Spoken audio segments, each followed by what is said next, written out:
नाज़रीन अस्सलाम वालेकुम वरहमतुल्लाहि वबरकातुहू। मैं हूं आपका अपना होस्ट मोहम्मद आसिफ़। आज एक नए मैसेज के साथ हाज़िर हूं, ज़बरदस्त मैसेज। उसका उन्वान है बिस्मिल्लाह की बरकत। कैसर रूम, बादशाह रूम कैसर ने हज़रत उमर रज़ी अल्लाह ताला अन्हु के पास एक ख़त लिख कर भेजा। उसमें ये लिखा कि मेरे सर में दर्द रहता है, इसका कोई इलाज बताओ। हज़रत उमर रज़ी अल्लाह ताला अन्हु ने अपनी टोपी जवाब में कैसर रूम के पास भेज दी और फरमाया कि इसको अपने सर पे पहन लो।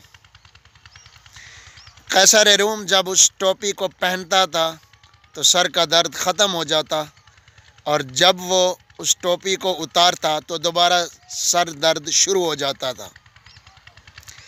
तो बहुत हैरान और ताज्जुब में पड़ गया, तजस्सुस में पड़ गया कि ये क्या राज है। मैं टोपी सर पे रखता हूँ तो सर दर्द गायब हो जाता है, मैं टोपी सर से उतारता हूँ तो दोबारा सर में दर्द शुरू हो जाता है। तो कैसर रूम ने उस टोपी को चीरा फाड़ा, उसके दरमियान में एक रुक्का निकला, एक पर्चा निकला।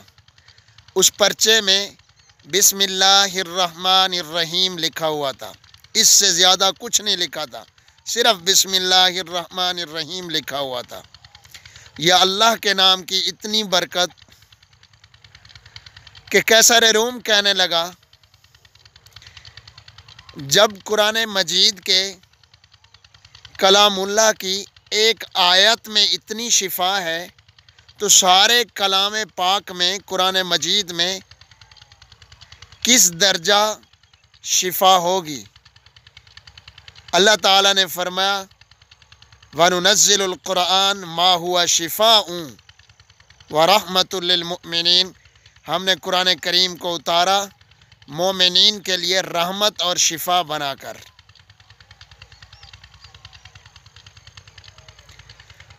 तो मेरे सामीन, इसी तरह का एक वाक़या इमाम राज़ी रहमतुल्लाह अलैह ने अपनी तफसीर कबीर में लिखा कि हज़रत ईसा बिन मरियम अला नबीना अलैहिस्सलातु वस्सलाम, उनका गुज़र हुआ एक कब्रिस्तान से, एक कब्र से।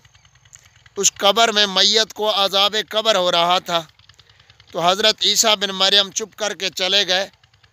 जब कुछ दिनों के बाद दोबारा उसी कब्र से गुज़र हुआ, उसी रास्ते से गुज़र हुआ, तो उस अज़ाब कब्र जिस कब्र में हो रहा था वहाँ रहमत के फ़रिश्ते पहुँच चुके थे उस कब्र में।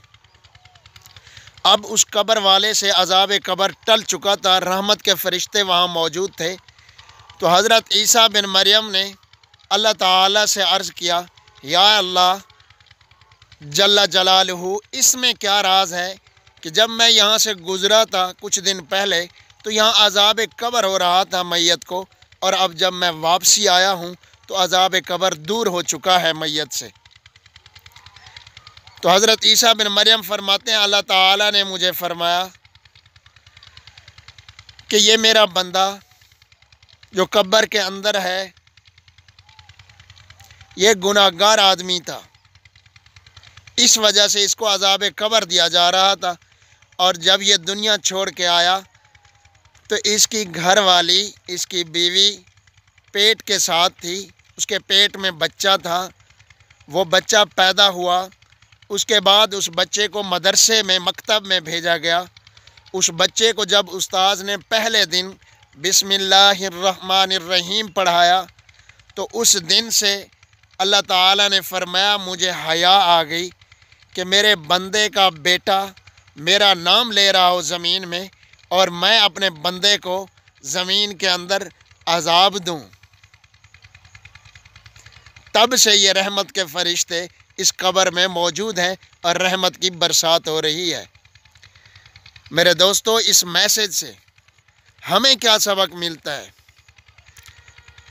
हमें यही सबक मिलता है कि जब एक बिस्मिल्लाह की इतनी बरकत, تو سارے قرآن کریم کو اپنا دوست بنائیں، اپنی زبانوں کو قرآن کریم کے ذکر سے، قرآن کریم سے تر رکھیں ہر وقت۔ انشاءاللہ قبر حشر میں بھی سرخرو ہوں گے اور دنیا آخرت میں بھی دنیا کے سارے کام آسان ہوں گے انشاءاللہ العزیز۔